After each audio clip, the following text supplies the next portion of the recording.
A dying dog was trapped inside a black trash bag, abandoned by the roadside where no one was supposed to hear him. With the last of his strength, he tore open one tiny gap, and a former Navy SEAL saw it. There were no beating marks, no obvious wounds, only a strange harness and a body slowly fading away. Hold When him the steady, clinic his lights pressure is suddenly went dropping out during fast. the emergency I got him. treatment, the rescue no longer felt like mercy. The lights it felt just like went a out. warning. Get the Then flashlights. the dog growled at the sheriff, and the man's eyes immediately locked onto the harness. What was hidden inside that harness could expose a secret the entire town had been taught to fear. Before we begin, tell us where you're watching from, like and subscribe, and help us reach 1,000 followers so we can keep writing meaningful stories now. Let's begin. Cale Rowan had been away long enough for the road home to forget him. Or maybe it was the other way around. The northern Montana morning opened bright and cold. The kind of cold that did not roar, but waited. Sunlight spilled over the low hills in thin gold sheets, touching the frost along the fence wire, the pale shoulders of the road, and the dark ranks of pine trees beyond the fields. It made everything look clean from a distance, the way old sins sometimes did before anyone walked close enough to smell them. Cale drove with one hand on the wheel of his old dark green pickup, the other resting near the gear shift out of old habit. He was 35, a former Navy SEAL who no longer wore the uniform but still carried its silence in his posture. He stood about 6 feet tall when out of the truck, broad through the shoulders, lean through the waist, strong, without the swollen look of a man trying to prove strength. His face was clean-shaven, the skin close at the jaw and cheekbones, leaving every hard line visible. Square jaw, high cheekbones, a mouth that rarely wasted motion. His hair was dark brown, cut short in a military style, though a little longer than regulation would have allowed. The northern wind had browned and roughened his fair skin, especially around the eyes and along the bridge of his nose. His eyes were gray-blue, steady in a way that made strangers lower their voices. They did not look cruel. They looked awake, as if Cale had seen too much to judge quickly and remembered too much to trust easily.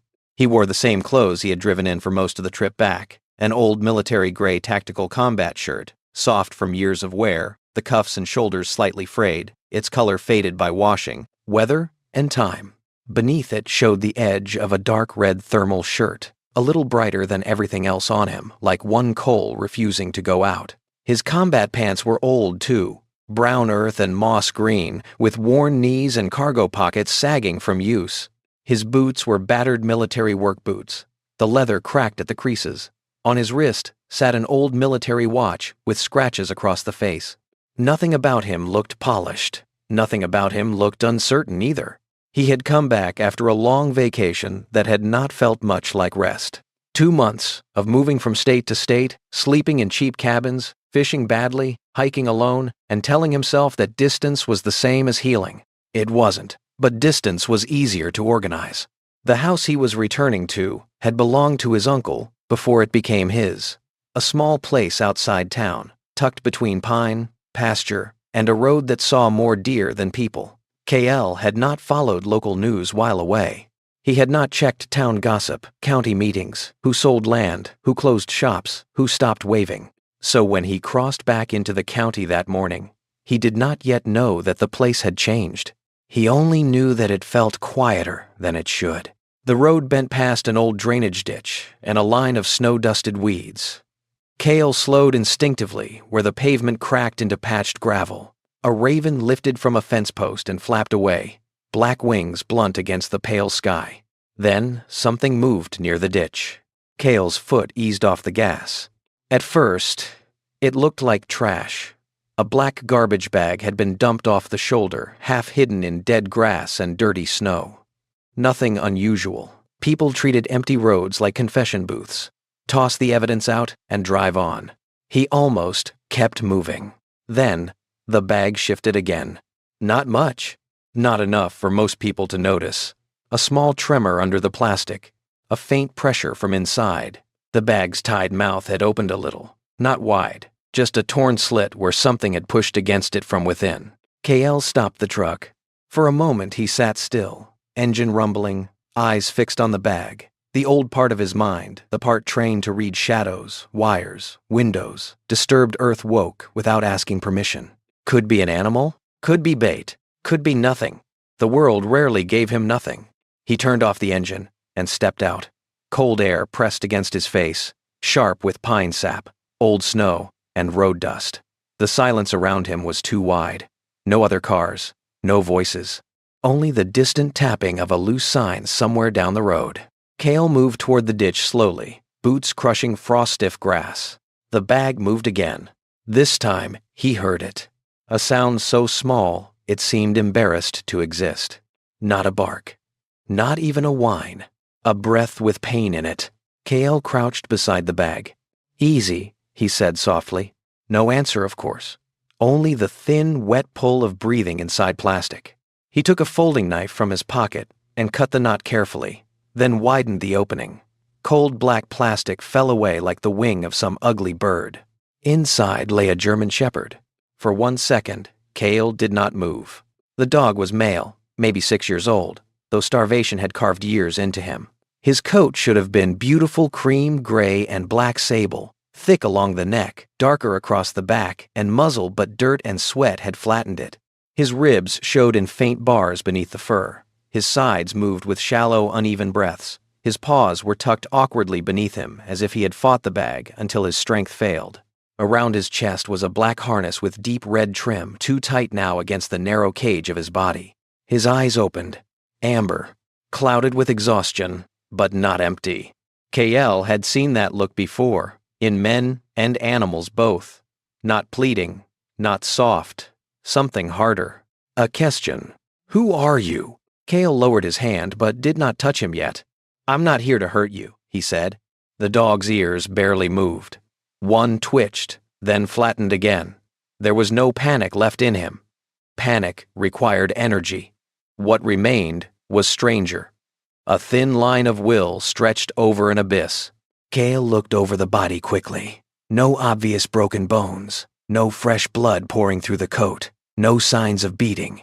But on the inner thigh, just above the sparse fur, he saw a small mark, a puncture, faint, nearly hidden. A needle mark. His jaw tightened. "Somebody didn't throw you away," he murmured. "They tried to let you disappear." The dog blinked once. It should have been nothing. To Cale, it felt like an answer. A vehicle moved somewhere behind him. Cale's head turned. Far down the road, near the curve, by the old cottonwoods, a dark SUV sat on the shoulder, too far to read the plate, too still to be passing through. For a moment, sunlight flashed across its windshield. Then it pulled away. No hurry, no squeal of tires, just a smooth departure, like a curtain closing before a play began. Cale watched until it vanished beyond the trees. The ditch felt colder after that.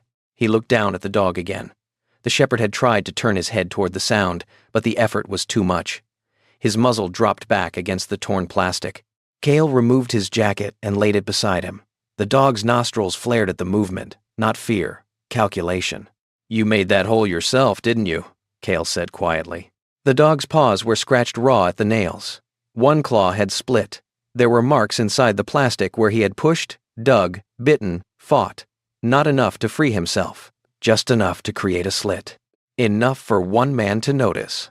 A laugh almost came out of Cale then, but it had no humor in it. "That's stubborn," he said.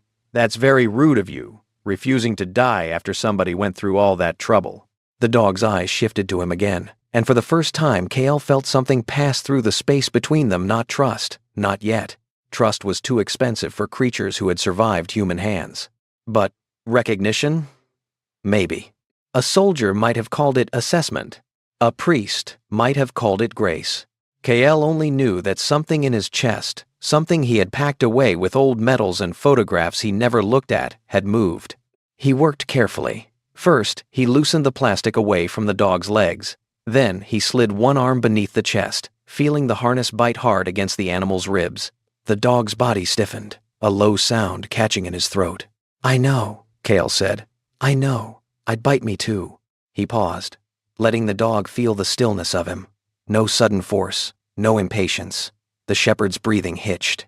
His amber eyes stayed locked on Cale's face, as though memorizing it in case the world turned cruel again. Cale lifted him.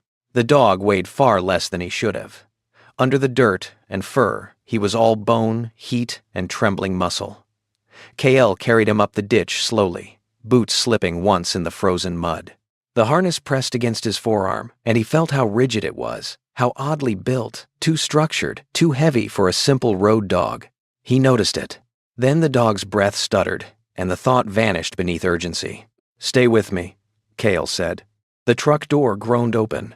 He laid the shepherd across the back seat on his jacket, then reached for an old blanket behind the passenger seat and tucked it around the dog without covering his head. The animal did not fight. That worried KL more than resistance would have. Before climbing in, KL looked once more down the empty road. The place looked harmless again. A bright northern morning, frost on weeds, a torn garbage bag in the ditch, tire marks fading into dirty snow. But now, he knew better. Some things did not need darkness to be evil. Some things preferred daylight because people trusted it too much. KL got behind the wheel and started the truck. The engine turned over rough, then caught. In the rearview mirror, the German shepherd's eyes were half open, fixed not on KL but on the road behind them, watching, remembering, or waiting for whatever had left him there to come back. KL pulled onto the road and drove toward the nearest veterinary clinic, faster than he usually drove, but not recklessly. His hands stayed steady on the wheel. His face remained calm. Inside, though, something old had risen, a quiet oath, not spoken aloud, because men like KL had learned that vows made to the air were cheap. But it was there, all the same. Whoever had put that dog in the bag had counted on silence. They had counted on the road. They had counted on the town looking away. And, for a while, maybe the town had, but the dog had torn a hole in the dark. And KL Rowan had seen it. KL Rowan reached the veterinary clinic with the German shepherd still breathing. Barely. The building sat at the edge of town, where the last stretch of road left the open fields and began gathering signs of human life. A gas station with 2 pumps, a shuttered feed store, a line of mailboxes bent from years of snowplows, and then a low white structure with a blue metal roof and a faded wooden sign that read Shaw Veterinary Care. The clinic looked ordinary in the way useful places often did. Not pretty, not polished, just stubbornly there. Its paint had weathered at the corners. The front steps were swept clean, but worn hollow in the middle. A row of old planters sat beneath the windows, empty now except for frozen soil and the brittle stems of last autumn's flowers. KL parked crookedly near the entrance, killed the engine, and opened the back door. The dog's eyes were half open. Amber, dim, still watching. "Easy," KL said under his breath. He slid both arms beneath the German shepherd and lifted him carefully from the seat. The animal made a low sound, not loud enough to be called a cry, but enough to tighten something behind KL's ribs. The harness dug into the dog's chest as KL carried him, and again KL felt that wrongness in it, the stiff weight, the pressure, the way the straps seemed less like protection and more like a hand closing. Inside, the clinic smelled of disinfectant, damp wool, old wood, and the faint sharpness of animal fear. A bell over the door gave one tired ring. A young receptionist looked up from behind the counter. She was maybe 22, thin and pale, with strawberry blonde hair tied in a loose knot, and freckles scattered across the bridge of her nose. Her name tag read Mara, though the letters had been rubbed nearly silver at the edges. She had the nervous posture of someone who had learned to speak softly before she had learned why. Her eyes dropped to the dog in KL's arms. The color drained from her face. "Oh my God," she whispered. "Doctor," KL said, "now." Mara stood so quickly her chair rolled back and bumped the wall. "Dr. Shaw," she called, her voice cracking halfway through the name. A woman came out from the back room, almost immediately. Dr. Evelyn Shaw did not look like someone who wasted fear on things that could still be done. She was 42, medium height, compact and strong through the shoulders, with dark brown hair tied low at the nape of her neck. A few strands had escaped around her temples, not artfully, but because she had been working since before dawn. Her skin had the warm olive tone of someone who had spent more time in barns and open fields than under office lights. Her face was narrow, but steady, with tired eyes that still missed very little. She wore a faded blue-gray Henley under a canvas work jacket, dark jeans, and scuffed brown boots. There was no softness in the way she moved, but there was mercy in it, the practical kind, the kind that showed up with clean hands and sharp instruments when sentiment would only get in the way. "What happened?" she asked. Found him sealed in a garbage bag off County Road 6, Cale said. Still alive, barely. Evelyn's expression changed, but only in the eyes. Table, she said. Cale carried the dog into the exam room and laid him on the metal table. The surface was cold under the animal's body, and the shepherd flinched weakly. Evelyn was already pulling gloves on. Mara, warm fluids, emergency kit, oxygen, now. Mara moved quickly, but not smoothly. Fear made her hands clumsy. She dropped a roll of gauze, snatched it up, then looked at the dog again as if she wished she hadn't. Cale stayed at the table. Evelyn checked the dog's gums, then his eyes, then pressed 2 fingers to the inside of his rear leg. Her face hardened. Severe dehydration, she said. Shock. Body temperature unstable. She moved the fur near the thigh and paused. Needle mark. I saw it. No obvious blunt trauma, she continued. No broken ribs that I can feel right now. No major external bleeding. That should be good. It would be, Evelyn said, if he didn't look like his body was shutting down from the inside. The dog's breathing hitched. Cale looked at the harness. It was too tight. He saw it fully now. The dog's chest could not expand properly under the strap. Every breath fought the gear as much as the weakness. This needs to come off, Cale said. Evelyn glanced at it. Carefully. Cale slipped his fingers beneath the main chest strap. The dog stiffened at once. His lips moved back from his teeth, but no growl came. There was not enough strength for warning, only memory. I know, Cale said softly. I'd hate this too. He worked slowly, easing the buckle free, loosening one strap, then another. The harness resisted more than it should have. Its material was heavy, black, with deep red trim that might once have looked sharp, but now seemed almost cruel against the dog's sunken frame. It was newer than the dog's condition suggested, newer than the dirt ground into the fur beneath it. Too well made, too intentional. When the final strap came loose, the dog drew one deeper breath. Not easy, just less impossible. Evelyn noticed. So did Cale. For a second, the shepherd's amber eyes shifted toward him. There was pain in them, but beneath the pain, something else. A recognition so brief, Cale almost doubted it. Then the dog looked away. Cale stood there with the harness in his hands. It was heavier than expected. The inner padding felt uneven in one place, but Evelyn spoke before his mind could settle on the thought. Hold that for now, she said. I need space. Cale stepped back. Mara returned with supplies. Evelyn inserted an IV with steady precision, murmuring instructions rather than comfort. Comfort, Cale knew, was sometimes a luxury medicine could not afford. Oxygen followed. Warm blankets. A monitor clipped into place. The dog's heart rate appeared in a trembling green line. Too fast. Too weak. The clinic lights hummed above them. Then they died. Everything went black. For one breath, no one moved. The monitor gave a shrill complaint and went silent. The oxygen machine stopped its low mechanical whisper. Somewhere in the building, a refrigerator motor cut off with a heavy click. Mara gasped. Evelyn did not. Backup light, she said. Cale was already reaching for the flashlight clipped to his belt. He switched it on, flooding the table with a hard white circle. The German shepherd lay in that light like a creature caught between worlds, ribs rising shallowly, mouth slightly open, one paw twitching against the towel. Mara, battery pack. I don't know if... You do know. Cabinet by the sink, bottom shelf. The young woman moved. Cale held the light steady. Outside the exam room, the clinic had fallen into a strange, listening darkness. No storm beat against the roof. No wind screamed hard enough to take a power line. Through the front window, daylight still lay calmly across the parking lot. Only this building had gone dark. Evelyn worked by flashlight. Her hands did not shake, though the muscles in her jaw had tightened. She pushed medication into the IV line, checked the dog's airway, adjusted the blanket, and swore once under her breath when a piece of equipment refused to restart on battery. Cale watched her face. Not panic, not confusion, anger. She had seen enough to know when misfortune arrived wearing boots. A sound came from the treatment table. The German shepherd's head had turned, not toward Cale, toward the hallway. His ears, weak moments ago, lifted a fraction. A low sound formed in his chest.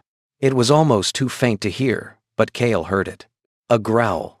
That was the moment the air changed. Not because of the darkness. Because the dog, half dead and drowning in exhaustion, had found enough strength to hate something he could not yet see. The bell over the front door rang. Mara froze in the hallway with the battery pack in her hands. Evelyn looked up. Cale lowered the flashlight beam from the table and aimed it toward the doorway. A man stood near the reception desk, half shadowed by the pale daylight behind him. Sheriff Nolan Bryce was in his mid-50s, tall and spare, with the dry, hard build of a man shaped by outdoor work and old authority. His face was deeply lined from sun and weather, the skin around his eyes creased in permanent squints. He was clean-shaven except for the faint gray shadow along his jaw, and his hair, mostly iron gray with a darker thread still running through it, was combed neatly beneath his sheriff's hat. His uniform was immaculate, too immaculate for that hour of the morning. Tan shirt, dark tie, polished badge, creased trousers, boots wiped clean of mud. He carried himself with a calm that did not soothe, it controlled. He looked like a man who had learned long ago that he did not need to raise his voice if everyone already knew they were supposed to listen. Mara said there was a possible animal hazard, he said. Mara's face tightened with shame. I only called dispatch because... It's fine, Bryce said, not looking at her. His gaze moved past Evelyn, past the emergency table, past the dying dog, then stopped on the harness in Cale's hand. Only for a second. But Cale had spent too many years noticing the second people tried to hide. The dog growled again. This time, Evelyn heard it. Sheriff Bryce took one step into the room. The German Shepherd's body tensed under the blankets, weak muscles trying to remember a stronger shape. His lips trembled away from his teeth. Bryce looked down at him. Something flickered in the sheriff's face. Not surprise exactly. Recognition's colder cousin. Then it was gone. That the animal? Bryce asked. Cale did not answer at once. Evelyn's voice stayed flat. He is under emergency care. Could be carrying something. Bryce turned his attention to Cale. You found him? Yes. Where? Cale watched him. Why? Public safety. County Road 6. Bryce nodded slowly, as if confirming a fact he already owned. Bad place to pick up strays. He was sealed in a bag. That happens. Bryce's tone did not change. People panic. Sick animal, maybe contagious, maybe aggressive. They make poor choices. Evelyn looked at him then, and her eyes sharpened. This dog wasn't dumped because he was sick. Bryce's gaze did not move from Cale. You a vet now, Dr. Shaw? No, I'm the vet. That's why I said it. A tiny silence followed. Mara stood in the hallway, battery pack clutched to her chest like a child holding a shield. Bryce extended one hand toward Cale. I'll take the harness. Cale looked at the hand, then at the sheriff's face. No. The word was quiet. It landed hard anyway. Bryce's fingers remained open for another moment before lowering. It may be contaminated. Then you don't want it. Evelyn made a small sound that might have been a breath, might have been approval. Bryce's eyes shifted. Not angry, not yet, measuring. You've been gone a while, Rowan. Cale felt the sentence enter the room like cold water. Not a question. Not conversation. A reminder. Long enough, Cale said. Then maybe you don't know how things work here right now. The dog's growl deepened, ragged but unmistakable. Cale stepped slightly between Bryce and the table. I know how a dying dog sounds when he recognizes someone. That did it. Not visibly, not enough for Mara or maybe even Evelyn to name. But the sheriff's expression closed. The clean public face settled into place, smoother than before. I'm advising caution, Bryce said. That's all. Advice received. Bryce looked once more at the harness, then at the dog. Keep him isolated, he said. For everyone's sake. He turned and walked out. The bell rang again. A few seconds later, the clinic lights came back on. The monitor chirped. The oxygen machine restarted with a low mechanical sigh. From somewhere in the back, the refrigerator motor awakened and began to hum as if nothing had happened. No one spoke. Cale stood with the harness still in his hand, feeling its weight. Evelyn bent over the dog again, but her face had changed. The emergency was still in front of her. Flesh and breath and failing strength.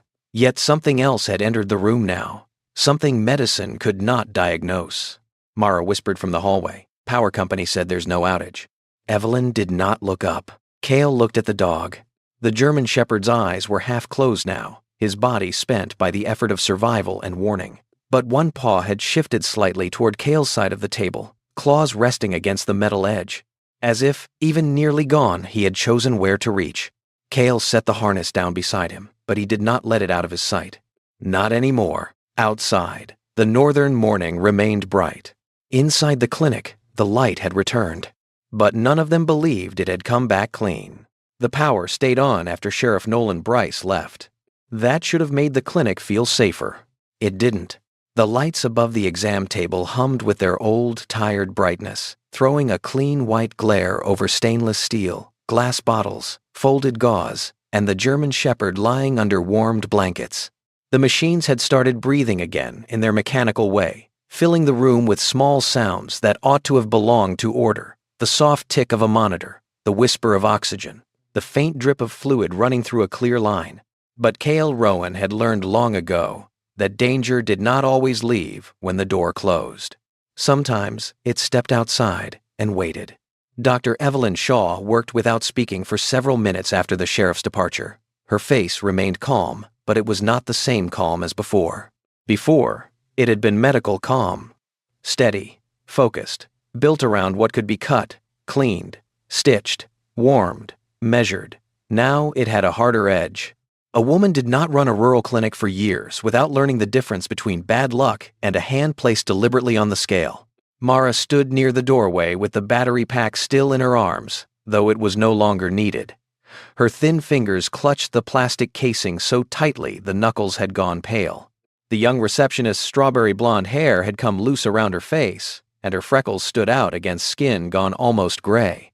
She kept looking at the front room, then back toward the rear hallway, as if afraid the sheriff's shadow might have remained behind, even after the man himself had left. Cale noticed that she did not ask questions. That bothered him. People who were truly surprised asked too many. People who were afraid of knowing asked none. Evelyn adjusted the IV flow and listened to the dog's chest with a stethoscope. The German Shepherd's breathing had improved slightly without the harness pressing him down, but every breath still seemed negotiated, as if his body had to decide whether survival was worth another attempt. "Will he make it?" Cale asked. Evelyn did not answer quickly. That was one of the reasons Cale trusted her more than he expected to. She did not decorate uncertainty. "He made it this far," she said at last. "That matters. But he's not out of danger." The dog's eyes were closed now, lashes dark against the dirt-matted cream and gray fur of his face. His muzzle had a black saddle of color along the bridge, and the fur around his ears was darker, almost charcoal, giving him the worn, noble look of an animal carved from winter ash. Even unconscious, he did not look peaceful. He looked like something still standing guard inside his own failing body. Cale looked down at the harness lying near his hand. Black fabric, deep red trim, heavy stitching, too structured. He should have opened it then. The thought came clear enough to be useful. Instead, he slid it beneath his arm, not because he dismissed it, because the dog was still alive by a thread, and Cale's mind, trained to prioritize, put breath before mystery. That was sensible. That was disciplined. Later, he would hate how sensible it had been. From the front room came the small jingle of the doorbell. Mara flinched. A woman stepped inside, carrying an empty pet carrier, and stopped when she saw the mood of the clinic. She was in her late 60s, short and narrow-shouldered, with white hair pinned tightly at the back of her head and a face that looked as though it had been folded by weather and worry. Her coat was lavender but faded nearly gray at the cuffs, and she wore the careful expression of someone who had spent most of her life trying not to cause trouble. "Dr. Shaw?" she called softly. Evelyn came to the exam room doorway. "Mrs. Bell, I'm sorry, we're behind this morning." The old woman's eyes moved past Evelyn to Cale, then to the treatment table where the shepherd lay mostly hidden beneath blankets. For a second, something changed in her face. Recognition, perhaps, or fear, arriving before thought. Then, she looked away. "I can come back," she said. "You drove all the way in," Evelyn replied. "Give us 10 minutes." Mrs. Bell's hands tightened around the empty carrier. No, that's all right." Her voice had become thinner. Mara stepped forward. "Mrs. Bell, Your cat's medicine. I'll call, the woman said, and she left so quickly the bell over the door struck twice. Cale watched the glass door settle. Evelyn saw him watching. She's nervous, Evelyn said. That what we're calling it? The doctor held his gaze for a moment, and in that silence, Cale understood she would not lie to him easily, but she might still choose not to say everything, not from cowardice, from calculation. People in small towns measured truth like winter fuel. Too much burned at once could leave everyone freezing later. Mara finally set the battery pack down. People have been strange lately, she said. Evelyn turned her head. Mara. The young woman shut her mouth. Cale looked at her. Strange how? Mara swallowed. Her eyes flicked toward Evelyn first, asking permission without words. Evelyn looked tired suddenly, older in the shoulders than she had in the exam room. Appointments canceled, Mara said quietly. People asking if certain roads are safe. Some don't want us logging their names when they come in. A man brought a goat last week and parked behind the building like he didn't want anyone seeing him here. For a goat? Cale asked. Mara's mouth trembled in a humorless attempt at a smile. It was a very private goat. For half a second, the room almost remembered how to be human. Then the shepherd twitched under the blanket, and the moment vanished. Evelyn went back to him. That's enough. But not because Mara had said something false. Because she had said something true too early. Cale understood the shape of the chapter he had walked into now. Not the plot, not yet, but the weather of it. This town was carrying something under its tongue. Something bitter enough that no one wanted to swallow and no one dared spit out. The dog slept for most of the afternoon. Evelyn continued treatment, checking his temperature, changing fluids, cleaning the needle mark, examining him for injuries that were not obvious beneath the fur. She found bruising under the harness straps, old pressure sores hidden by the coat, and dehydration so severe his skin lifted too slowly when pinched, but still no clear sign of beating. Whoever did this, she said, didn't lose control. Cale looked up. She did not soften the words. That's what bothers me. This wasn't rage. It was management. Outside, sunlight moved across the clinic windows and turned the parking lot pale gold. Cars came and went on the road beyond, but fewer stopped than Cale expected. Twice, vehicles slowed near the clinic entrance before continuing on. Once, a pickup with a cracked windshield pulled into the lot, idled for nearly 30 seconds, then backed out and drove away. Mara pretended not to notice. Evelyn noticed and said nothing. Cale noticed and remembered every vehicle. Late in the afternoon, when the dog's breathing had stabilized enough to move him, Evelyn washed her hands at the sink and stared out the small window above it. He shouldn't stay here tonight, she said. Cale had been expecting the opposite. Why? Because if I keep him here, I have staff, records, locked cabinets, other animals, people coming in and out. She dried her hands slowly. And because someone already proved they can cut power to this building. You think he's safer with me? I think you're harder to intimidate than Mara. From the front desk, Mara called. I heard that. You were meant to, Evelyn said. A ghost of a smile touched Cale's mouth and left quickly. Evelyn turned back to him. I'll send fluids, antibiotics, instructions. He needs warmth, quiet, small amounts of water. No food yet unless I say. If he worsens, you call me. If he collapses, you bring him back. If anyone asks, he's under veterinary care and not available. That last part sound like medical advice? It sounds like common sense wearing a white coat.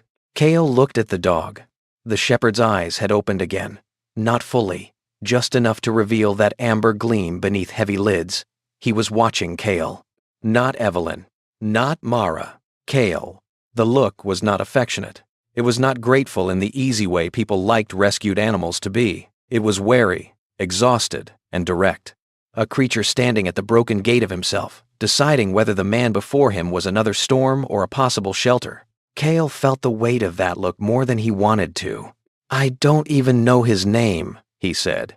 Evelyn checked the dog's pulse again. Maybe he doesn't want the one he had. That stayed with him.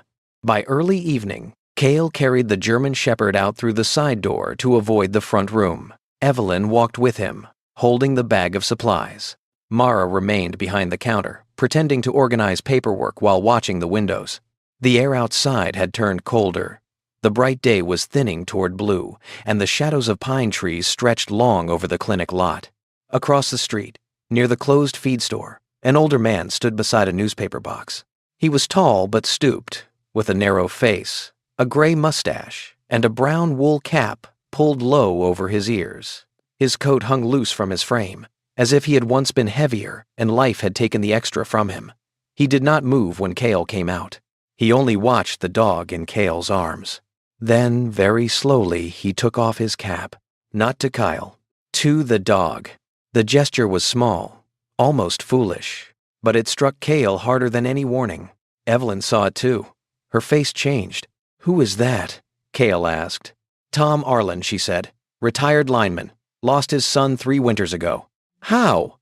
Evelyn's mouth tightened. "Depends who you ask." Tom Arlen put his cap back on, turned, and walked away, without another word. The shepherd stirred in Cale's arms. His head lifted an inch. His eyes followed the old man until he disappeared around the corner of the feed store. Then the dog made a sound. Not a growl this time. Not a whine. Something softer and more broken, like recognition passing through pain without finding a place to rest.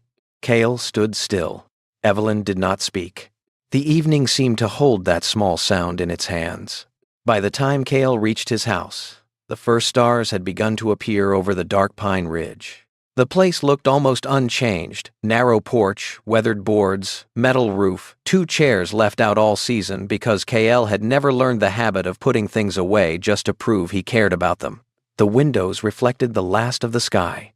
Inside, the house smelled of cold wood, dust, and the faint mineral scent of disuse. Cale set the dog on a thick blanket near the stove, then built a small fire. The shepherd did not try to rise. He only watched Cale move around the room, eyes following each step, each turn, each reach of the hand. Cale placed the harness on the table. He looked at it.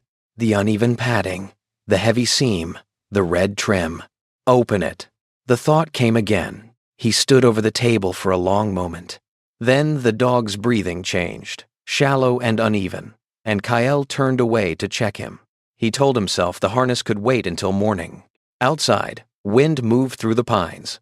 Inside, the German shepherd lay between sleep and survival, refusing to surrender either. Cale sat in the chair beside him with Evelyn's instructions on his knee, his old military watch ticking softly in the quiet. The town had not spoken, but its silence had. And Cale, who had returned home thinking he was only passing back through old rooms and old roads, began to understand that he had not come back to a place at rest. He had come back to a place holding its breath. The house did not sleep easily that night. Cale Rowan had always liked that about old places. New houses hid their unease behind sealed windows, smooth walls, soft machines, and lights that came on with the brush of a finger. Old houses admitted everything. Wind found the seams. Wood complained when the temperature fell. Pipes muttered in the walls. The roof clicked as frost tightened its grip on the metal. A man could sit inside such a house and know he was not the only thing still awake.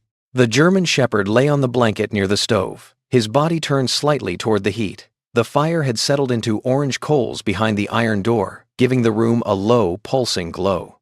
In that light, the dog's cream-gray-black coat looked softer than it had in the clinic, though his ribs still showed beneath the fur. His ears moved sometimes, not rising fully, but catching sounds from the corners of the room. One amber eye would open, measure Cale, then close again. Cale sat in the chair beside him with Evelyn Shaw's notes in one hand and a ceramic mug of coffee cooling untouched near the other. The instructions were precise. Small amounts of water, no food yet, keep warm, monitor breathing, call if vomiting, call if collapse, call if gums turn pale, call if anything changes. Anything. That word would have been funny if the night were kinder.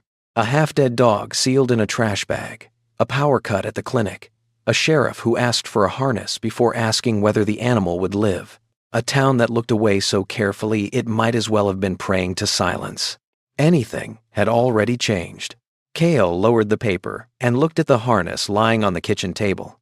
Black material, deep red trim, heavy seams, buckles, dulled by use but not old enough to match the dog's condition. It sat there, like an object, pretending to be harmless. He had wiped dirt from the outer straps with a damp cloth, more out of habit than curiosity. Now that it was clean enough to study, the wrongness seemed stronger. It was too new. Not shiny, not factory fresh, but newer than a harness should be on a dog that looked as if he had been starved by seasons. The fabric showed wear in specific places, intentional places, as if it had been used hard but not long. The padding on one side lay thicker than the other. The inner seam along the chest panel was slightly raised. Cale reached toward it. The dog stirred. Not much. Just enough. His head lifted from the blanket, and both eyes opened. They fixed not on Cale's face, but on the harness. The dog's body tightened. His breathing, which had been shallow but steady, changed into quick little pulls. Cale stopped. "All right," he said quietly. "Not tonight." He did not know why he said it. Perhaps because some part of him understood that the object did not belong only to evidence. It belonged to fear. And fear, in a wounded animal, could kill what medicine had only just begun to save. Still, the dog needed something safer if he was going to move at all. The harness from the road had left bruised pressure marks along his chest and under his forelegs. Evelyn had wrapped the worst of the rubbed skin, but Cale did not like the idea of the dog wearing nothing if he had to be lifted quickly. A collar would choke him. A leash would be useless. The animal was too weak to manage stairs or sudden movement, and Cale had no intention of dragging him by the neck if the night turned bad. He stood and crossed to the mudroom. There, on a hook near the back door, hung a harness he had not touched in almost a year. It belonged to the dog Cale used to have. The name came into his mind before he could stop it. Ash. Ash had been a German Shepherd too, larger than this one, darker across the back, with a foolish fondness for stealing socks and a soldier's seriousness whenever thunder rolled over the valley. He had died the year before Cale left on his long trip, old and heavy with pain, his muzzle gone white, his amber-brown eyes still trying to follow Cale from room to room, even when his legs could not. Cale had never thrown the harness away. It was black with deep red stitching, faded in places, worn soft by weather and use. It looked, in the dim mudroom light, enough like the road dog's harness to make Cale pause. Same working style, same handle across the back, same dark shape against the wall. He took it down carefully. A small comedy of grief whispered through him. "Hope you don't mind," he murmured to the absence of the old dog. "You always hated sharing." The house, being old and unkind, answered with a creak from the floorboards. Cale brought the harness back and knelt beside the shepherd. The dog watched him approach. No growl, no retreat, only that steady, exhausted assessment. "This one doesn't bite," Cale said. The dog did not look convinced. The act of fitting the harness took time. Cale moved slowly, one strap at a time, letting the dog smell the material before sliding it beneath him. The old harness was softer, wider in the right places, and loose enough to avoid the bruised chest. The shepherd flinched when Cale touched the sore areas, but he did not snap. When the buckle clicked, the dog's eyes shut briefly. Cale froze, expecting panic. Instead, the dog exhaled. Not relief exactly. Recognition's gentler brother. Cale rested one hand lightly on the top handle. "That better?" The dog opened one eye. The look said nothing generous. Cale almost smiled. "Well," he said, "you're alive enough to judge me." Outside, the wind shifted. The dog's head lifted. This time, the movement was sharper. Cale's smile vanished. He listened. At first there was only the ordinary night, the stove settling, pine branches scratching faintly against each other, distant open land breathing cold. Then, beneath those sounds, something else. A tire over gravel. Slow, too slow. Cale stood without noise. The dog tried to rise. "No," Cale whispered, but the shepherd pushed his front legs beneath him anyway. His body trembled with the effort. One paw slid slightly on the old rug, and pain passed through his face like a shadow under water. Still, he got his chest off the floor. Then he turned toward the back of the house. Not the front road, the back. Cale moved to the kitchen window and angled himself beside the frame, not in front of it. Outside, darkness gathered thick between the pines. The moon was thin, the yard mostly silver and black. His pickup sat near the porch. Beyond it, the drive curved toward the road. Nothing. The dog made a sound low in his throat. Cale looked down. The shepherd's gaze was locked toward the mudroom door, toward the part of the house that faced the woodpile, the shed, the line of trees. Cale went still. There are moments when training does not speak in words. It does not say danger, move, prepare. It simply removes delay from the body. Cale crossed to the table, picked up the original harness, and moved it without thinking into the lower cabinet beside the stove. Not hidden perfectly, just not visible. Then, he killed the lamp. The room fell into firelight. A minute passed. Then another. The back door handle moved. Slowly. Cale stood in the shadow beside the mudroom entrance, one hand around the heavy iron poker from near the stove. His pistol was locked in the bedroom safe, too far away for a soundless reach. That was his mistake, and he owned it immediately. Men who believed safety had returned because the fire was warm deserved whatever corrected them. The handle stopped. A faint metallic scrape followed. Someone working the lock. Not a drunk neighbor. Not a lost traveler. Not a kid trying foolishness. Careful. Practiced. The dog stood fully now. Somehow. His legs shook so badly Cale could see the tremor travel through the harness across his shoulders. Yet he placed himself between the mudroom and the stove, angled slightly in front of Cale, as if the old logic in his bones knew exactly where threat entered and where a man should stand. Easy, Cale breathed. The dog ignored him. The lock gave. The back door opened 3 inches. Cold came in first. Then a figure, tall, narrow, dressed in dark work clothes, face hidden beneath a black knit cap, and a scarf pulled over the lower half. He moved with the quick certainty of someone who had studied the house from outside. Behind him, another shape waited in the yard, broader, heavier, one hand lifted in signal. The first man stepped into the mudroom. He did not look around like a burglar. He did not glance toward the boots, the old tools, the coat rack, the drawer where Cale kept spare cash. His eyes went straight to the hook by the door, the place where a harness had been hanging earlier. When he saw the hook empty, his head turned, straight toward the dog, straight toward the black and red harness now on the shepherd's body. Cale understood then. Not everything. Enough. They had known what they were looking for, and they had expected it to be where it had been before. The intruder took one step toward the dog. The shepherd lunged. It was not graceful. It was not strong. His body failed halfway through the motion, but the intent in it was so violent and sudden that the man flinched back hard against the doorframe. The dog's bark broke out of him raw and ragged, more pain than volume, but in the small house it sounded like a bell cracked by lightning. Cale moved. He crossed the distance in 3 strides and drove the iron poker sideways into the intruder's forearm. The man cursed and dropped something that struck the floor with a dull plastic clatter. A small flashlight rolled under the bench. The second figure outside shouted, "Move!"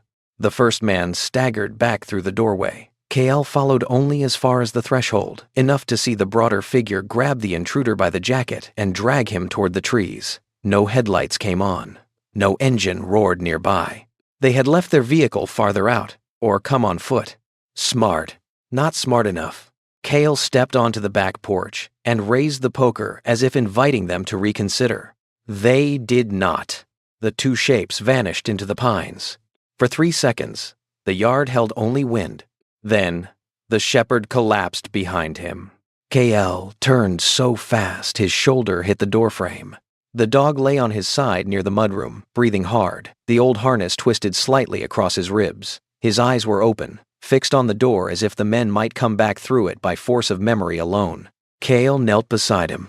"You idiot," he said, voice low and rough. "Brave, stupid, judgmental idiot." The dog's gaze shifted to him. His tail did not wag. His ears did not lift. But one paw moved, barely, until it touched the edge of Cale's boot. That small contact did more to the room than any prayer might have. Cale sat back on his heels, listening to his own breathing. The original harness remained in the cabinet by the stove. The old harness was still on the dog. The men had left with nothing. No money taken, no drawers opened, no tools missing, no attempt to search once discovered. They had come for one thing. Cale rose slowly and shut the back door, then wedged a chair beneath the handle. After that, he retrieved the dropped flashlight with a cloth and set it on the table. Cheap, black plastic, no markings. He looked at the empty hook in the mudroom, then at the dog, then at the cabinet. The thought he had postponed all evening returned, no longer quiet. Open it. Outside, the pines swayed under the moon, as if shaking their heads at the stubbornness of men. Inside, Cale stood in his old house with a wounded dog at his feet, an untouched harness hidden beside the stove, and the certainty that whoever had marked this animal had followed that mark all the way home. The town might not speak, but now the night had. Cale Rowan did not open the harness right away. He stood in the kitchen for nearly a minute after the back door had been wedged shut, listening to the old house breathe around him. The fire had sunk lower in the stove, throwing red light across the floorboards. Outside, the pines moved in the wind with a long, dry whisper, as if the forest had seen the men run and had decided not to tell. The German shepherd lay near the mudroom, chest heaving from the effort of what he had done. The old harness that once belonged to Ash sat crooked across his narrow body. It looked too large on him, too full of a life he had not yet grown back into. His cream gray-black fur rose and fell in uneven waves. His eyes remained open, amber and watchful, fixed on the back door. Cale crouched beside him. "You're still with me," he said. The dog's gaze shifted to him. There was no softness there. Not yet. But there was something that had not been there before the break-in. Recognition, not trust. Trust was a kingdom built one stone at a time, and this dog had lived among men who burned kingdoms for heat. But recognition was enough for the night. Enough for Cale to understand the animal had not lunged because of training alone. He had chosen a side. Cale checked the dog's gums, his breathing, the pressure of the replacement harness. Evelyn Shaw's instructions lay open on the chair, and he followed them with the concentration of a man diffusing something fragile. Small water, no food, warmth. Watch for collapse. Only after the dog's breathing steadied did Cale rise. The original harness waited in the cabinet beside the stove. He opened the door and took it out. In his hands, it felt less like equipment now, and more like a sealed message from someone who had run out of time. Black tactical fabric, deep red trim, heavy inner padding, a chest panel stiff enough to hide more than stitching. Cale placed it on the table and turned on the lamp. The circle of yellow light made everything beyond it darker. He fetched a small toolkit from the mudroom, set it beside the harness, and sat down. The house seemed to quiet itself, as if listening. Even the dog's breathing, though still rough, became part of the rhythm of the room. Cale examined the harness slowly. Men who rushed through hidden things often destroyed what they were meant to find. He had learned that in places where a loose wire could be a doorbell or a death sentence, depending on who had made it. His fingers moved over buckles, seams, reinforced loops, inner lining. There, the raised seam along the chest plate. Not much, a 1/4 inch too thick, a thread pattern slightly different from the rest. If he had been tired, careless, or less suspicious, he would have missed it. Whoever had hidden something there had done it with steady hands. Cale took the smallest blade from the kit and eased it beneath the thread. The dog lifted his head. Cale paused. The shepherd stared at the harness on the table, ears low, eyes bright with fever and memory. "I'm not putting it back on you," Cale said quietly. The dog did not relax, but he did not look away either. Cale cut the seam. Inside the padding, wrapped in thin waterproof tape, was a small USB drive. For a long moment, he simply stared at it. Not because he was surprised. Because the discovery made everything before it arrange itself into a shape he did not like.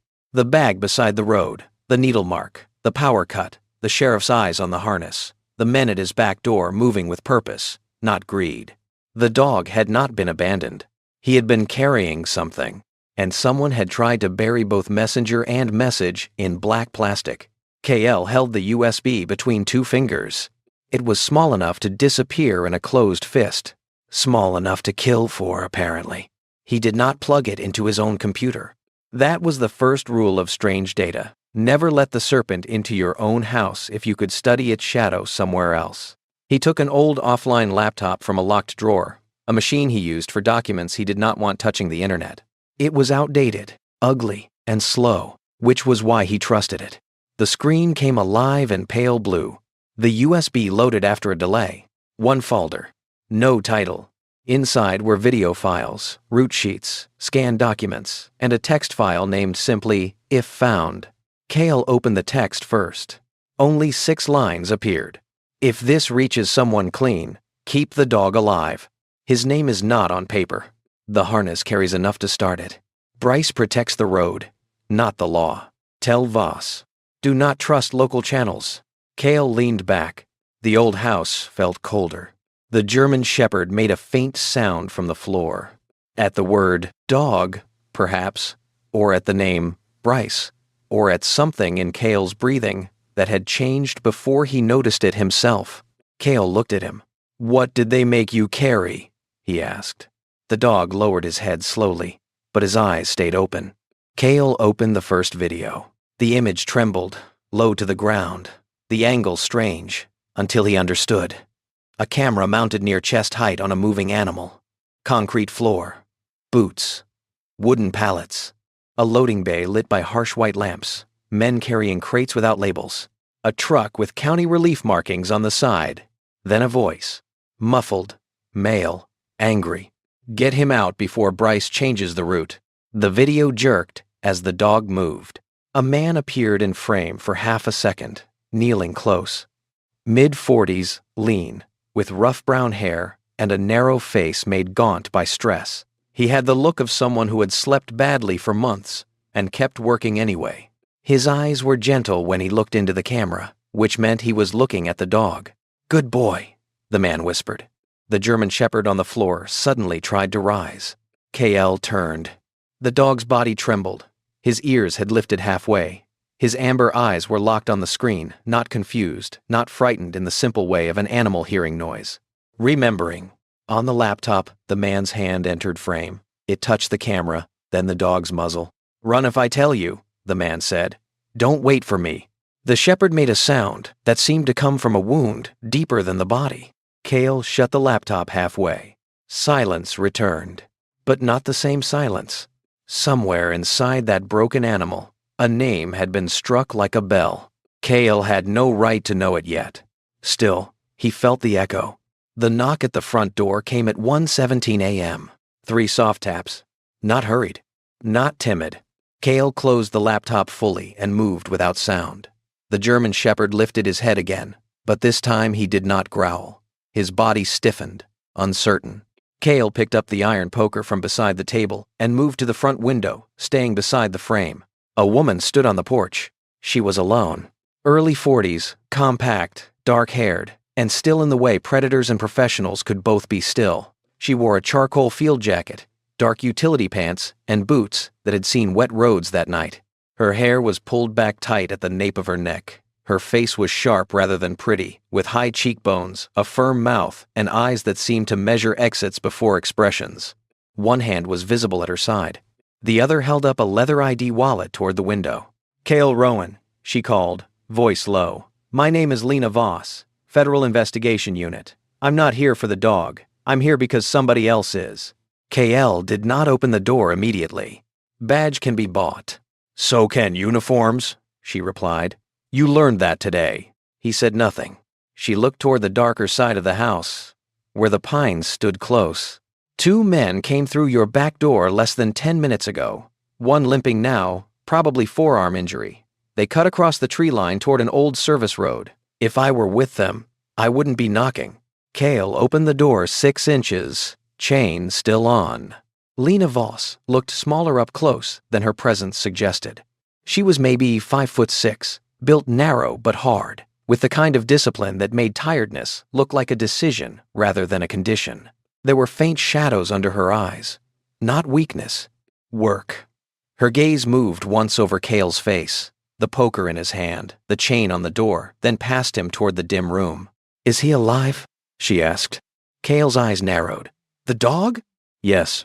You know him? I know what he was carrying. The chain remained in place. Lena exhaled through her nose, not impatient, but controlled. We've been tracking a logistics network moving through this county for 11 months. On paper, it's relief supply, rural medical support, fuel transport. In reality, some shipments don't match manifests. Some people tied to those routes vanish, and every local inquiry dies before it grows legs. Because of Bryce. Her eyes sharpened slightly. So you opened it. Enough. Lena nodded once. Then you understand why I'm here. Not yet. For months, We had a source inside the network. A handler, not law enforcement, contracted through one of their fronts to train dogs for route work and perimeter warning. He was supposed to hand over data. He disappeared before the meet. Her voice stayed even, but something hardened beneath it. We thought the evidence disappeared with him. Cale glanced back at the German Shepherd. The dog was watching Lena now. Not calm, not hostile. Listening. Lena saw him. For the first time since arriving, her face changed. Only slightly, but enough. He got the dog out, she said, almost to herself. Cale opened the door. Lena stepped inside and removed her gloves. She did not move too close to the shepherd. Smart. She let him see her hands. Smell the cold on her clothes. Decide what she was. The dog stared at her for a long time. Then he lowered his head. Not trust. Permission. Lena looked at Cale. The sheriff didn't build the system. That matters if you care about beginnings, but he protected it, hid it, warned it when people got too close. At first, we believe it started as unofficial help during the hard winters. Fuel, medicine, supplies moved outside proper channels when the county was collapsing. And then the men who control illegal roads rarely keep them clean. Cale thought of Bryce's polished boots in the powerless clinic. Lena continued. Once the network had routes, drivers, storage, silence, it became useful to worse people. Bryce made himself necessary by keeping the town fed and protected from the consequences of asking questions. By the time he understood what he was protecting, if he ever cared, he was too deep to stop without exposing himself. Cale looked at the laptop. There are videos, he said. Routes. Documents. Good. Lena's voice did not warm, but it sharpened. That may be enough to move tonight. Maybe? Enough to open doors. Maybe not enough to close every one. The shepherd made a soft, broken sound. Both of them looked down. His eyes were on the laptop again. Cale understood before Lena did. He opened the screen and turned the volume low. The paused image showed the gaunt man's hand near the camera. Lena started. Her jaw tightened once. That's Aaron Vale, she said. The name entered the room quietly. The dog's ears lifted. Cale felt the movement like a verdict. Aaron Vale, the handler, the man who had told the dog not to wait. Lena took one step closer to the table. He was our source. Was? We never found him. The dog pushed one paw forward across the blanket. Not much.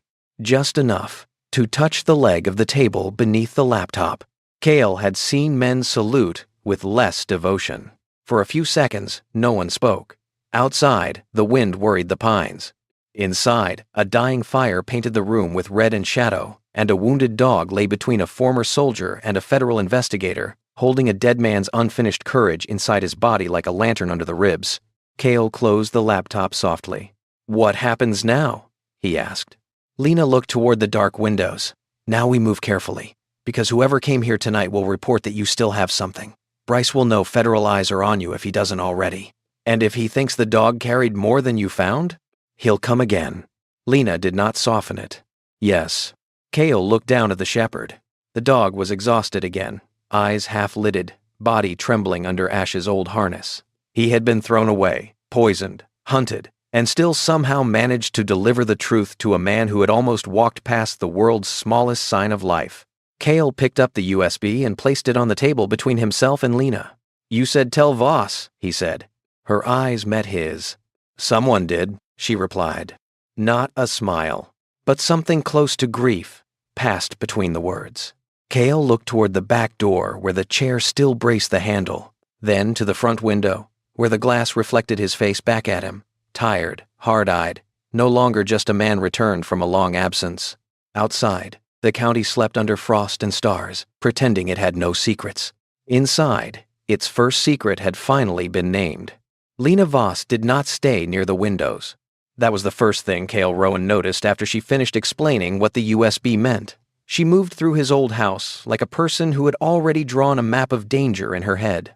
She checked reflections in the dark glass without standing in front of it. She glanced once at the back door, once at the hallway leading to the bedroom, once at the ceiling where an old smoke detector blinked red every few seconds like a tired eye. The German shepherd lay near the stove, exhausted after the break-in and the long effort of staying alive.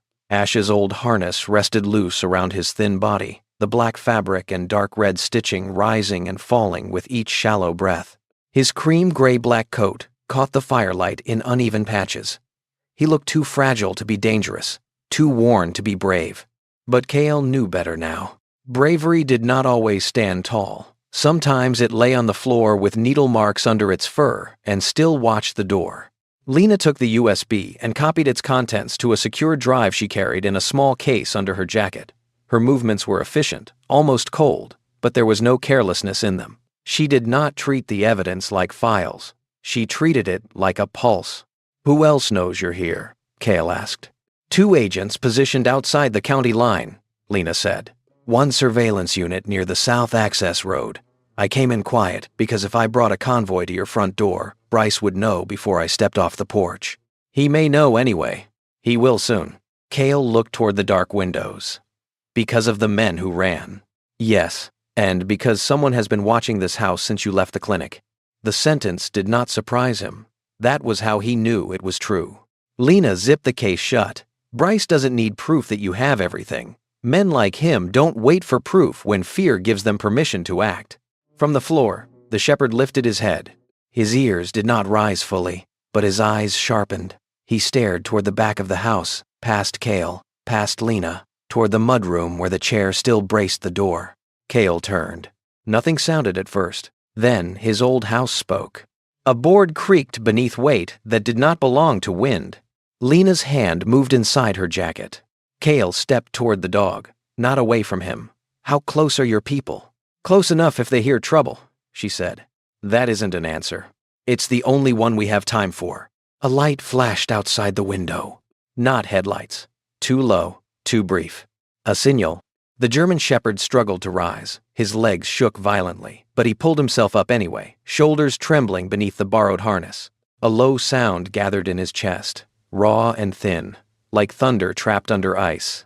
Kale reached for him. "Stay down." The dog ignored him.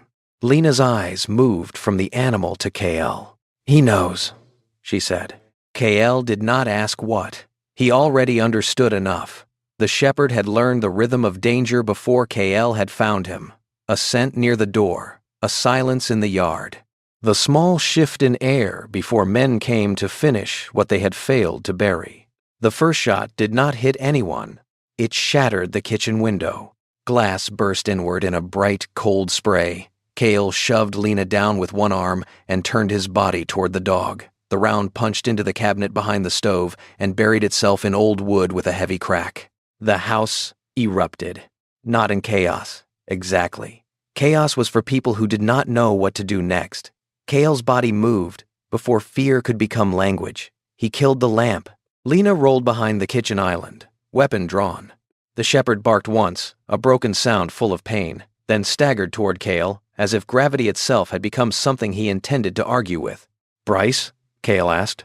"Or someone acting for him," Lena said. Another shot tore through the front room wall, lower this time. Then came the voice from outside. Rovin. Sheriff Nolan Bryce. No radio tone, no command bark, no public polished authority. Just a man in the dark, speaking from a place where pretense had finally failed him.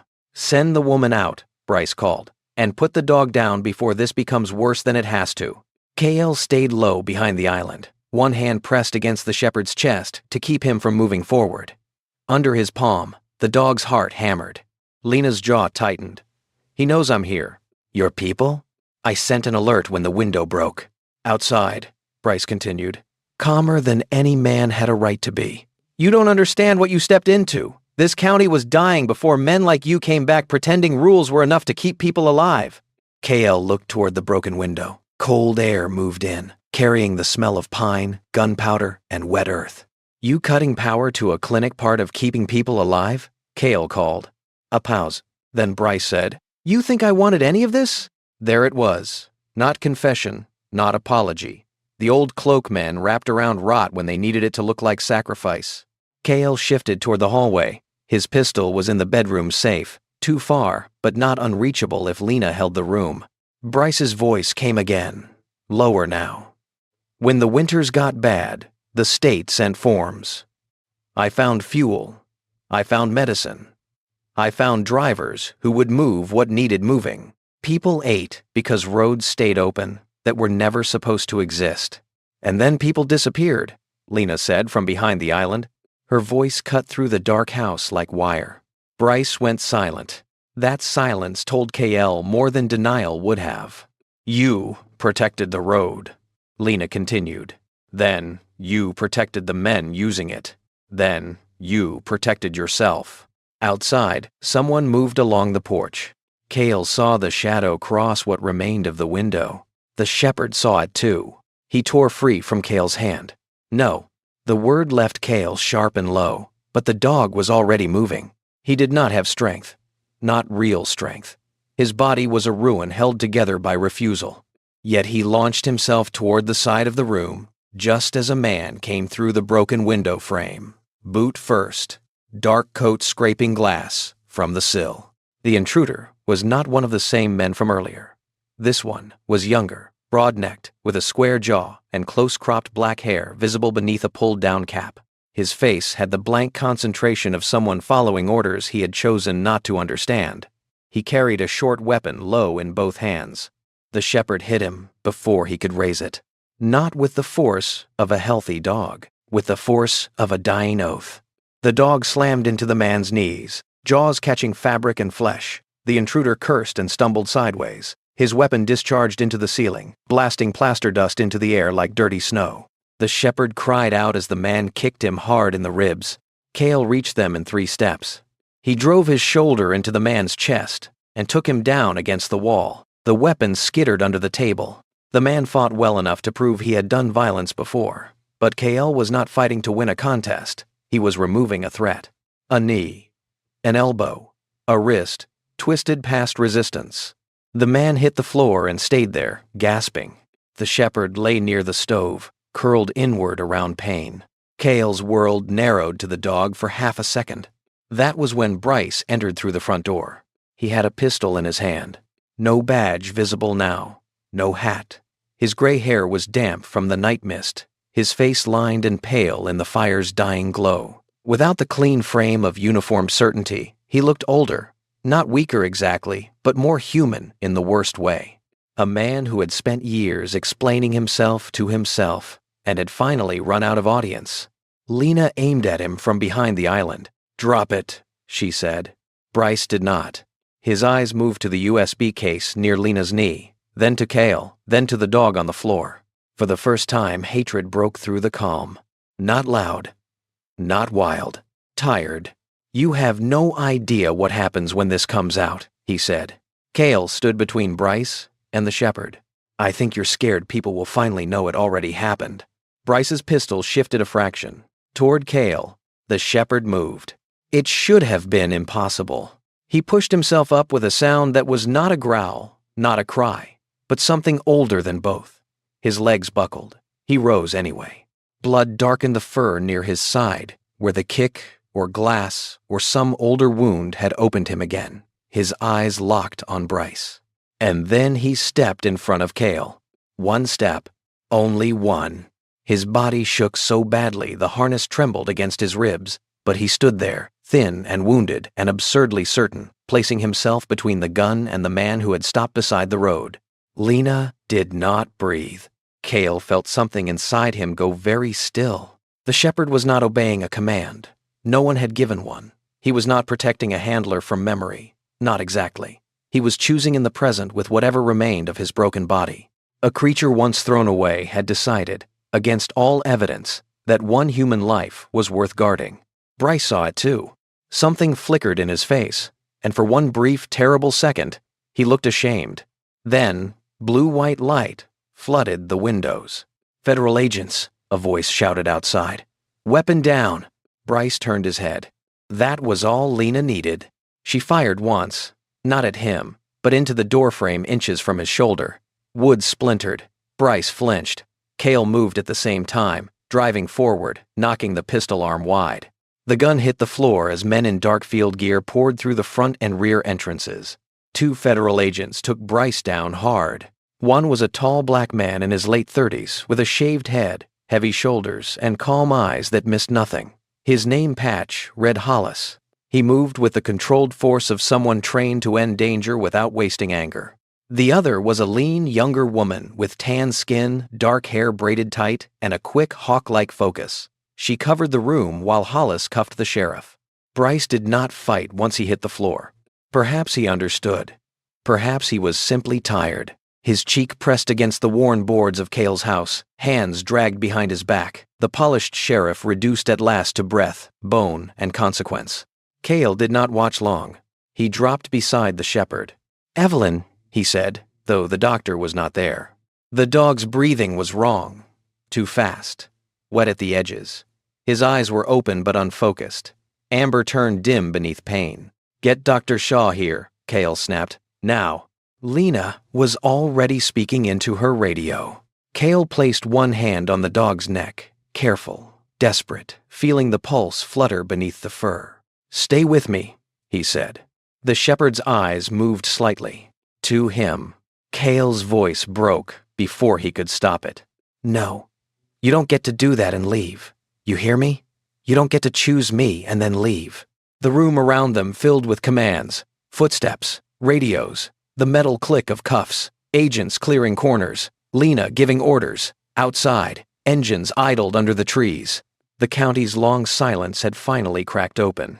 But Cale heard only the dog's breathing and the faint, stubborn beat beneath his hand.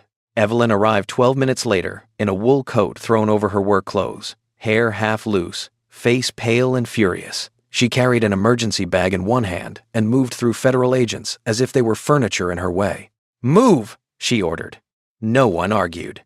She knelt beside the shepherd, checked his gums, felt along his ribs, examined the bleeding. Her expression tightened, but did not collapse. "He's critical," she said, "but not gone." Cale swallowed. "Save him." Evelyn looked up once. Not gently, honestly. "I'll fight for him," she said. "That's what I can promise." Cale nodded, because it was the only promise worth trusting. As they lifted the shepherd onto a blanket for transport, Bryce was dragged upright near the doorway. His face had lost all official shape. He looked at the dog, then at Cale. For a moment, it seemed he might speak, explain, justify, beg. But no words came. Maybe at the end, even he knew the difference between a reason and an excuse. The agents led him out into the cold. Cale followed Evelyn to the truck, one hand never leaving the edge of the blanket where the shepherd lay. The night had not ended. Not yet. But something in it had changed. The men who came to erase the truth had failed. The sheriff, who buried silence under duty, was in cuffs. And the dog, who should have died in a black bag, had stood between a gun and a man, as if some small, fierce part of justice had borrowed his wounded body for one more act. By sunrise, Cale Rowan's house no longer looked like a home. It looked like a place where truth had forced its way inside. The kitchen window was boarded with raw plywood. Glass still glittered in the corners of the floorboards no matter how many times someone swept. Mud streaked the entryway, where federal agents had gone in and out through the night. The old chair that had braced the back door lay overturned beside the stove, one leg cracked from the pressure of bodies moving too fast through too little space. And near the place where the German shepherd had fallen, there was a dark mark on the boards that Cale could not stop seeing.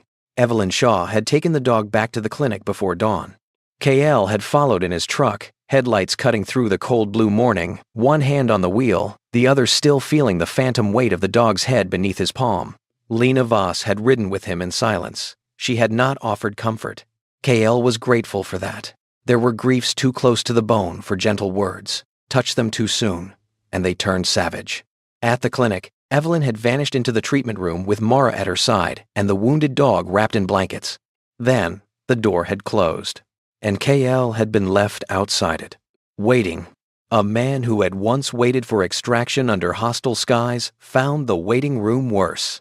There were no coordinates to confirm, no weapon to clean, no order to follow. Just fluorescent light, an old coffee machine, the smell of antiseptic, and the knowledge that a living creature had stepped between him and death with nothing but bones, fever, and a will too stubborn to understand fairness. Mara sat behind the desk, pale and quiet. Her strawberry blonde hair was pulled into a messy knot, and there were smudges beneath her eyes from a night without sleep. She did not cry, though once, when a metallic sound came from the treatment room. Her hand moved to her mouth and stayed there. Lena stood near the window, phone pressed to one ear, voice low and controlled. By daylight she looked even sharper, compact and severe in her charcoal jacket, a woman cut from discipline and bad news. Every few minutes, she gave instructions to someone KL could not see. Search teams, evidence units, warrants, locations pulled from the USB, names from Aaron Vale's files. The county began to break open before the dog's surgery ended. Federal agents hit the first warehouse at 6:20 a.m. It had been registered as a relief storage depot outside town, a long metal building with snow-stained siding and a faded sign about emergency winter supplies. Inside, they found pallets of medicine marked for clinics that had never received them, fuel manifests rewritten by hand, crates with false bottoms, and ledgers that matched the files hidden in the harness. By 7:10, a second site was sealed. By 8, 3 drivers were in custody. At 8:30, Sheriff Nolan Bryce's office was searched under federal warrant while the town watched from sidewalks and half-open doorways. The sheriff's portrait still hung inside the front hall, Cale was told later. Bryce in full uniform, one hand resting on a flagpole, clean smile, hard eyes softened for public use. Beneath the portrait, agents carried out boxes of records, locked drives, route maps, and old incident reports that had never reached the state database. A kingdom of silence did not fall with thunder. It fell with paperwork, with copied drives, with sealed bags, with men who had believed loyalty meant keeping quiet, suddenly realizing that quiet could be used against them too. Near noon, Evelyn came out. Cale stood before she spoke. The doctor looked smaller than she had the night before, not weaker, but worn down, in the way only battle could wear down the merciful. Her dark hair had come loose completely now, falling around her temples. There was blood on one sleeve of her canvas jacket, not fresh enough to be alarming, not old enough to be forgotten. "He's alive," she said. Cale did not move. The words had entered him, but some part of him refused to believe them too quickly. Hope, when mishandled, could cut worse than fear. Evelyn understood. Her face softened only a fraction. "He's alive," she repeated. "Critical but alive. Bruised ribs, reopened tissue damage, internal stress from shock and dehydration. No major organ rupture that I can detect right now. He's not out of danger, but he made it through surgery." Cale lowered his head. For a moment he did not look like a soldier, or a rescuer, or the man federal agents had addressed with quiet respect all morning. He looked like someone who had been handed back a small piece of his soul and did not know where to put it. Mara made a sound behind the desk, half sob, half laugh. Evelyn glanced at her. "He'll need quiet, heat, weeks of care, and he's going to be a terrible patient." Cale breathed out, rough and almost amused despite himself. "Seems consistent." Lena came over then. She did not interrupt the moment. She waited just long enough to prove she knew there was a difference between evidence and life. Then she said, "Bryce is talking." Cale looked at her. "Not from remorse," Lena added. "From arithmetic. He knows how many records we have. He's trying to make himself useful before everyone else does." "What did he give you?" "Enough." That single word carried a weight that made Mara go still. Lena continued. "Names, transfer sites, the full chain, the people above the county level. He confirmed Aaron Vale was killed after trying to get the data out. He also confirmed the dog was sedated and dumped because they believed he was too far gone to survive." Cale's jaw tightened.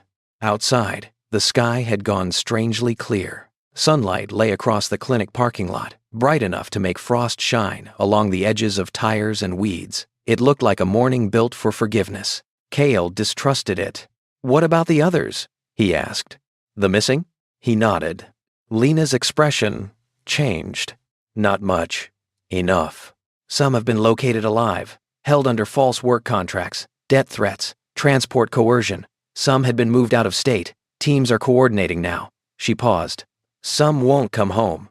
The truth settled between them, heavy but clean. Not all stories returned what had been taken. Some only named the thief. By evening, the town knew enough to stop pretending it knew nothing. News trucks arrived first at the county line, then outside the sheriff's office. People gathered in small groups, speaking in low voices that rose and died whenever a camera turned. The closed feed store opened its door for the first time that week, not for business, but because its owner wanted to stand where he could see. Mrs. Bell came to the clinic near dusk, with no cat, no carrier, and no excuse. The older woman looked smaller without a task in her hands. Her lavender coat was buttoned wrong, and her white hair had slipped from its pins. She stood at the reception desk until Mara noticed her. "I should have said something," Mrs. Bell whispered. Mara did not know what to answer. Cale, sitting near the treatment room door, heard. Mrs. Bell looked at him then. Her eyes were red-rimmed, but dry. "My nephew drove one of those routes," she said. "He told me once there were things in the trucks he didn't want to see. I told him to keep his head down." Her mouth trembled. "That's what we say here when we're scared. Keep your head down, like fear is weather and not a choice." KL said nothing. The woman turned toward the treatment room. "Is the dog alive?" "Yes." Mrs. Bell pressed one hand to her chest, as if the answer hurt. "Good," she said. "Good." She left without asking to see him. Later, Tom Arlen came. The retired lineman stood in the doorway with his brown cap in his hands, shoulders stooped under an old canvas coat. In daylight, his face seemed even more carved by loss. Narrow cheeks.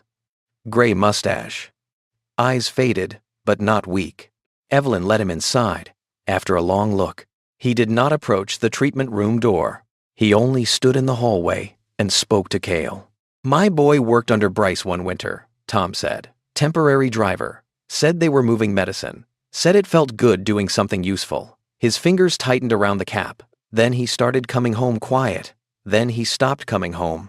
Cale's chest tightened. Tom looked toward the room where the dog slept. "Maybe that animal carried what my son couldn't." His voice broke only on the last word. No one rescued him from the silence that followed. Some silences deserved to stand, though Cale did not know the word for it. Not a twist, not a revelation grand enough for headlines.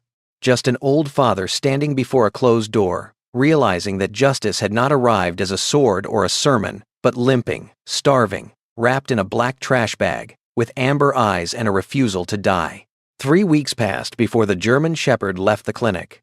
By then, the county had changed in ways both obvious and invisible. Sheriff Nolan Bryce was formally charged. So were the drivers, storage managers, county clerks who had altered reports, and 2 men above the county level who had treated rural desperation as infrastructure. The relief network was placed under federal review. Actual aid arrived, clean this time, watched by people who had learned that kindness without honesty could become a mask for rot. Some townspeople thanked KL. Some avoided him. Some looked at him as though he had set fire to the only shelter they had ever known. Cale accepted all of it. Truth did not owe anyone comfort. Evelyn kept the clinic open.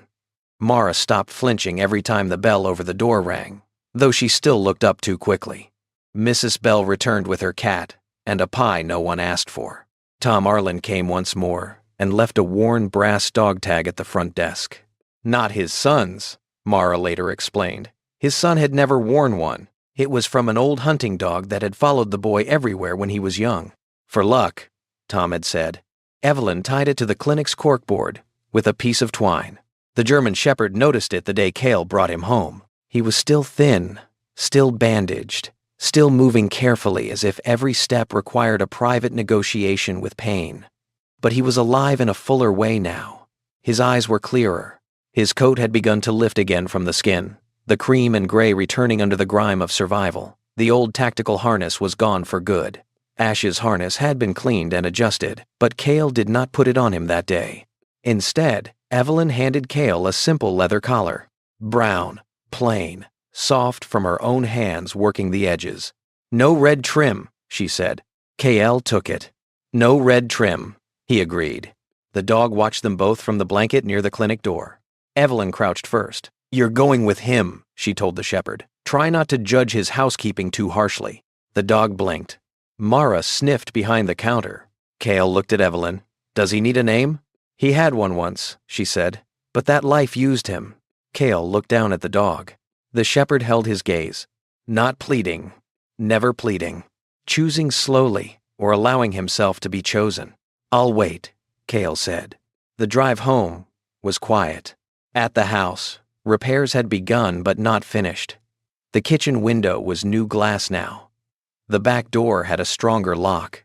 The floor still bore faint scars if someone knew where to look. KL did not cover them with a rug, not yet. Some marks needed to remain visible until the lesson settled. He set a bowl of water near the stove. The dog stood just inside the doorway, studying the room, the place where he had fallen, the window where the man had come through, the table where the USB had been opened, the chair beside the stove where Kale had waited through the first night. Slowly, he stepped forward. On Pav, then another. Kale lowered himself into the chair. He did not call, did not pat his knee, did not command. Outside, late sunlight moved across the pines, turning frost to brief fire along the branches. Inside, the old house creaked as if clearing its throat. The dog came to him at last. He stopped close enough that Kale could see the scars under the growing fur, the places where straps had rubbed, the places where men had mistaken a living creature for a container. Kale rested one hand on his own knee, palm open. "I'm not promising easy," he said quietly. "I'm not promising safe, but I'm here." The shepherd looked at him for a long time. Then he lowered his head onto Kale's knee. No grand gesture, no sudden joy, only the weight of a survivor deciding, for one breath at a time, that staying might not be the same as surrender. Kale placed his hand gently against the dog's neck. "Stay," he whispered. The dog closed his eyes. And for the first time since Kale had come home, the old house did not feel like a place holding its breath. It felt like a place beginning again. Sometimes, miracles do not arrive with thunder, bright lights, or angels standing in the road. Sometimes, a miracle is nothing more than a small sound coming from a place everyone else has learned to ignore. A torn bag by the roadside. A wounded dog refusing to die. A man who could have kept driving, but didn't. And maybe that is how God often works in our daily lives. Not always through grand signs, but through quiet moments that ask us who we are. A person in need. A truth we are afraid to face. A chance to do the right thing when no one is watching. KL did not save the whole world that day. He simply stopped. He listened. He stayed. And because he stayed, a life was saved, a hidden evil was exposed, and a broken creature learned that not every human hand brings pain. Maybe that is the lesson we carry from this story. God can place purpose inside the smallest moment. A choice that seems ordinary may become the door through which grace enters. So wherever you are watching from, may you have the courage to stop when others pass by, to speak when silence feels safer, and to stay when love asks something difficult of you. If this story touched your heart, please share it with someone who needs a reminder that goodness still exists. Leave a comment and tell us which moment stayed with you the most. And if you believe stories of loyalty, courage, faith, and second chances deserve to be heard, please subscribe to the channel and join us for the next story. May God bless you, protect your family, guide your steps, and give you strength to choose what is right when it matters most.